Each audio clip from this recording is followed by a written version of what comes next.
በመጨረሻም እንግዲህ በኃይሉ ውጤቱን ቀይሮታል።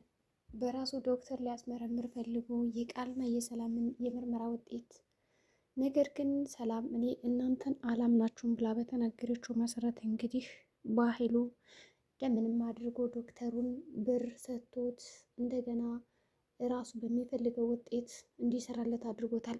ዶክተሩ በወቅቱ በጣም ታማኝና የዋህ እንዲሁም ደግሞ ምንም አይነት ነገር የማይገዛውና የማይበግረውም ነበር። ግን ምን ዋጋ አለው? ገንዘብ ሁሉን ነገር ሊያጣላና ሊያጋድል ይችላል። በዚህ ምክንያት እንግዲህ ዶክተሩ በቀላሉ ሊሸወር ችሏል።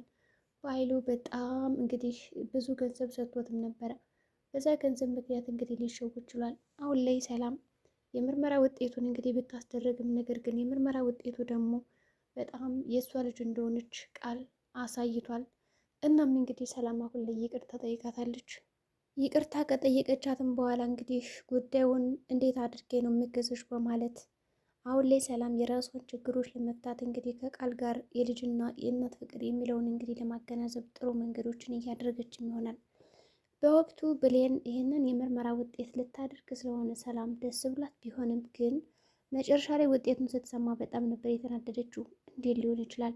እኔ ቃል የሰላም ልጅ እንዳልሆነች ራሱ ሰምቻለሁ፣ ከባይሉ ጋር ሲነጋገሩም አይቻለሁ። ታዲያ እንዴት ውጤቱ ሊሸወር ቻለ? በማለት እንግዲህ ጥርጣሬ ሰፍኖባት አሁንም ቢሆን ሰላምን ሄዳ ይኸውልሽ እትዬ ከዚህ በፊት እኔ ደጋግሜ ልነግርሽ የነበረው እንዲሁም ደግሞ በእናቴ ሲያስፈራሩኝ የነበረው ይህንን ውጤት ነው። አሁን አንቺ ስታደርግ የነበረው እያንዳንዱ እኔም አውቀዋለሁ፣ ልጅሽ አይደለችም ብላ ብትነግራት አሁን ላይ እኔ ከእናንተ በኋላ ማንንም አላምንም፣ ሲጀመር ያሳሚ የሚባለውን ሁሉ ማመን አልነበረብኝም፣ እሱን አምኜ ከዛኔ የምርመራ ውጤት አስደርጋለሁ በማለት እንዲሁም ደግሞ ወንድሜ ሁሉ አምኜ ይህንን ነገር በማድረጌ ብዙ መስዋዕት ከፍዬ ቤተሰቦችን ላጣና ቤተሰቤንም ላፈርስ ነበረ። አሁን አንቺም ቢሆን አልሰማሽም፣ ምንም እንኳን እንደ ልጅ ባይሽም ራሱ ብሌን አሁን ላይ የምትናገሪው ነገር አላምንሽም። ምክንያቱም እዚህ ጋር ውጤቱ የሚያሳየው ቃል የኔ ልጅ እንደሆነች ነው እንጂ ሌላ ነገር የሚያሳየው ነገር የለም። ስለዚህ ይህንን ሁለተኛ እንዳታነሽ በማለት እንግዲህ ተሸውዳ ቀርታለች። እንግዲህ ቃልና በኃይሉ በድል ስላጠናቀቁ ይህንን ነገር የራሳቸውን ነገር እያደረጉ አሁን ላይ ፏ ደልት እያሉና እየሳቁ ነው ያሉት። ምክንያቱም የሚፈልጉት ነገር ተሳክቶላቸዋል። ሰላም እንዳታውቅ ነበር የሚፈልጉት፣ ይህም ደግሞ በሚገባ አድርገውታል። በሌላ በኩል አሁን ላይ እንግዲህ ገኒ ከልጇ ጋር ያላት የፍቅር ግንኙነት እንዲሁም ደግሞ የልጅና የእናት ስሜት እንዲሁም ደግሞ መዋደድ በገኒና በብሌን መካከል በጣም ብዙ ክፍተት ነበረ። ይህም እንግዲህ ክፍተቱ ሊፈጠር የቻለው በዳጊ አባት ምክንያት ነው።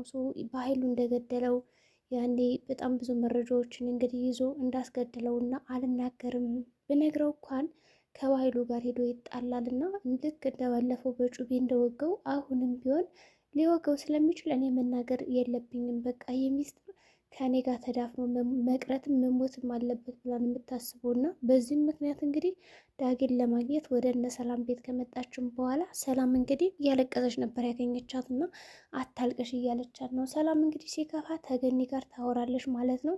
አይዞሽ ምናልባት አሁን ነገሮቹ ጭልምልም ያሉብሽ ለበጎ ነገር ይሆናል እና ማልቀስ የለብሽም እያለች መክራት ተሰናብታታለች ማለት ነው።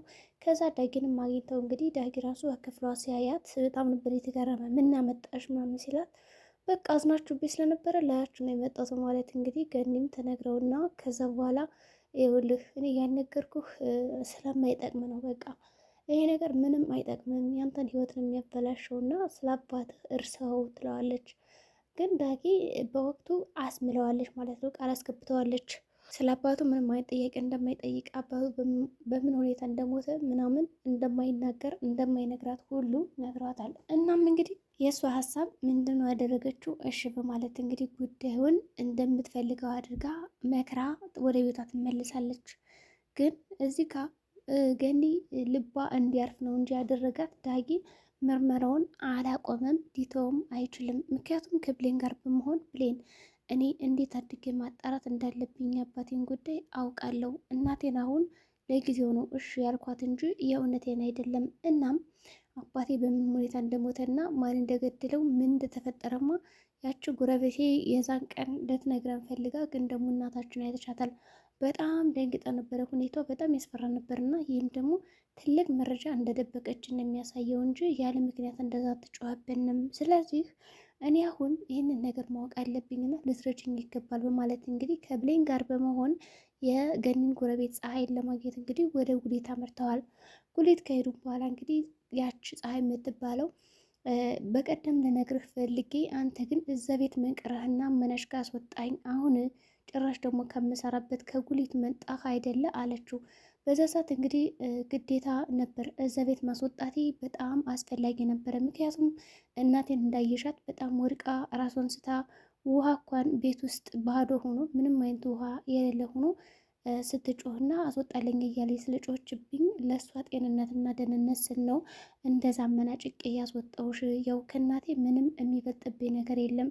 አንቺን ደግሞ ይቅርታ ጠይቅሻለሁ መጥቼና የተፈጠረውን ነገር እንዲሁም ደግሞ ስለ አባትህ እነግርሃለሁ ያልሽኝን ነገር መጥቼ ራሴ አጣራለሁና እጠይቅሻለሁ ብዬ ነው እንደዛ ሳመናጭቅሽ የነበረ። እናም ደግሞ ይቅርታ መጥቼ ለመጠየቅም ስለዘገየው አሁን ይቅርታ ጠይቅሻለሁ። በእርግጥ እናቴ ፊት አሁን ንገሪ ብዬሽ ቢሆን ያንን ትልቅ ሚስጥር በእርግጠኝነት እናቴን አይተሻታልና ራሷን ስታወድቃ ነበረ። ሌላ የከፋ ነገር ነው እንጂ የሚገጥማት ጥሩ ነገር አይገጥማትም። እና ለእናቴ በማሰብ ነው ያባረርኩሽ ቤትና ይቅርታ በማለት እንግዲህ እውነቱን እንድትነግረው አድርጓል። ፀሐይም እንግዲህ የተፈጠረው ነገር ይኸውልህ አንተ ወሬ አመላላሽ ብለህ ብዙ ነገር ብትሰድበኝም፣ አዎ እኔ አመላልሻለሁ። ከባህሉ ጋር እሰራ ነበረ። በተወሰነ ብርም ሰጥቶኛል እዚህ በፊት እናት በምትነግረኝ እያንዳንዱ ሚስጥሮች ስነግረው ሳቀብለው ገንዘብ ከፍሎኛል። ግን በአሁኑ አንተ የሆነ ቀን መተህ ካስፈራራኸኝ በኋላ የሚፈልገውን ነገር አልሰጠሁትም። ምክንያቱም ይሄ ነገር አንተን ማወቅ ያለብህ እንጂ የአባት ገዳይማ ማወቅ የለበትም ብዬ ወዲያውኑ ምንድን ነበር ልትነግረኝ የነበረው ብሎ ሲደውልልኝ ስልኩን ከጆሮ ላይ ነው የዘጋሁት። እናም አባትህ የሞተው እናትህ እንደምትልህ ታሞ አይደለም። ስለዚህ ሰው ነው የገደለው ደግሞ የገንዛ ጓደኛው ነው። ጓደኛው የነበረው እንግዲህ እሱ በኃይሉ ነው በማለት ትነግረዋለች ማለት ነው። ዳጊ ይህኔ በጣም ያብዳል። ይህን ሰውዬም አጨርሰዋለሁ። ባለፈው እናቴን የሆነ ነገር ካላደረግኳት ብሎ ሲንጣጣብኝ ነበረ። በአሁኑ ደግሞ አባቴን ገሎ ጭራሽ ፊት ለፊቴ እንደው ቁጭ ብሏል፣ እገለዋለሁ እያለ እንግዲህ እውነቱን ካወቀ በኋላ ወደ ኃይሉ ነው የፎከረ። ብሌን ተረጋጋ፣ ይህን ነገር ማድረግ የለብን። የኔና አንተ ነገር የመጨረሻው የሚሆን ይህን ነገር ካደረገው አንደኛ አጎቴ ሊሆን ይችላል፣ ሁለተኛ ደግሞ የሰላም ወንድም ነው።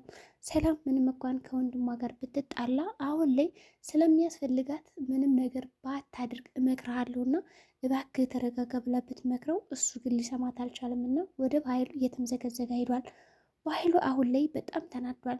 አንደኛ የውጤቱን ነገር ስላሸነፈ ድል ስለነሳ እየጠጣ ነው ያለ። ይህም ማለት እንግዲህ ዶክተሩ በሚፈልገው መንገድ ዲኤንኤ ምርመራ ውጤቱን ስለሰራለት በዚህ ጉዳይ ተደስቶ ከቃል ጋር እንግዲህ ድግሱን ፏዝነት እያለ እየበላ እየጠጣ ነው ያለና በዚህም ምክንያት እንግዲህ ዳጊ ፊት ለፊት ሄዶ ቁጭ ይላል። በዛ ምክንያት እንግዲህ እንዴት መጣ በማለት በጣም ሰክረው ነበር ማለት ነው ሁለታቸውም። ዳጊ ወደ መኝታ ክፍል እንግዲህ ይዞት ሄዷል። መርዝ አድርጌ ከዚህ ከሚጠጣበት ላይ ልጨርሰው ወይስ ደግሞ ምን ላድርገው እያለ በጣም እሳት ጎርሶ ነበርና ዳጊ። ስለዚህ በኃይሉ ምን ሊያደርገው ይችላል? በእርግጥም በኃይሉ አሁን ላይ ምንም ነገር አያስታውስም። እናም ያደረገው ነገር ምንድን ነው? ዳጊ እያንዳንዱ ከኪሱ የነበረውን ገንዘብና ማስረጃ፣ ፋይል ወዘተ፣ የመኪና ቁልፍ፣ የቤት ቁልፍ፣ የቢሮ ቁልፎችን እያንዳንዱ ዘርፎት ወደ ቢሮ ነበር ሄደ። ያቺ ፀሐይ ያለች ነገር እውነት ነው ወይስ ደግሞ ውሸት ነው? በመጀመሪያማ የሆነ ስህተት ከመስራቴ በፊት ትልቅ መረጃ ላገኝ ይገባል እንጂ እንደዚህ በቀላሉማ እንደባለፈው ልሸወድ አይገባኝም። ምናልባት በባለፈው እኮ ያልከሰሰኝ ለምክንያት ይሆናል። በአሁኑማ የአባቴ ወንጀለኛ ወደ ፍርድ ቤት ነው እንጂ ይዤ የምገትረው እንደዚህ በቀላሉ አረፌ ዝም አልልም። ከዛም በቀላሉ ልተው አልችልም ብሎ ነው የሚያስበው። ከዛም እንግዲህ ዳጊ የሚፈልገውን እያንዳንዱ ቁልፍ ከሰረቀ በኋላ ምንድን ያደረገው ወደ ቢሮ ሄደ። ቢሮ ውስጥ በመግባት እንግዲህ ያሉትን ፋይሎች እያንዳንዱ እየፈተሸ ይገኛል። ታዲያ በዚህ ቅስፈት እንግዲህ ሳሚ ወደ በኃይሉ ቢሮ መጥቶ ነበረ። ሳሚ ከበኃይሉ ጋር የተጣላ ቢሆንም ግን ደግሞ ከቢሮ የረሳው ነገር ስለነበረ ተመልሶ መጥቶ ወደዛ ቢሮ ሲያይ ዳግን ያገኘዋል። እናም ምን ልታደርግ ነው እዚህ ቢሮ የመጣው ይለዋል። አንተ ሲሆን ለምንድን ነው የመጣው? እኔ እንደማውቀው ከሆነ አንተና በኃይሉ ተጣልታችኋል በማለት እንግዲህ ሁለቶችም ተፋጠዋል። ሳሚና ዳግም አሁን ላይ ተፋጠው ይገኛሉ። ሳሚ ከዚህ በፊት በጣም ትልቅ እድል ሰጥቶት ነበረ። ለምን እኔ እናንተ አንድ ላይ አንሰራም? በኃይሉን ወጥመድ ውስጥ አስገብተን እስር ቤት እናስገባው። አባቴ እናቴን የገደለብኝ ያሳጣኝ እሱ ነው በማለት እንግዲህ ሳሚ ለዳጊ ነግሮት ነበረ። ግን ዳጊ በወቅቱ አላመነውም። ስለዚህ እውነት ነው፣ እኔም አሁን የአባቴ ገዳይ እንደሆነ ደርሼበታለሁ። ስለዚህ ለምን አንተባበርም? አሁን የእሱ ፋይል ወይም ደግሞ እሱን መቀመቅ ሊከተው የሚችል ፋይል ማግኘት አለብን በማለት እንግዲህ ሁለታቸውን መዛ ቢሮ ውስጥ እየፈለጉ ይገኛሉ። እና ከዚህ በፊት አባቱ የጣለውን ካሴት እንዲሁም ደግሞ በጣም በከባድ ወንጀል ተከሶ የነበረበትን ነገር ያገኙታል ሳሚና ዳግም፣ ወይስ ደግሞ ያጡታል? የዛሬ ቪዲዮአችን እንግዲህ ይህን ይመስላል። በቀጣይ ቪዲዮ እስከምንገናኝ መልካም ጊዜ ይሆንላችሁ።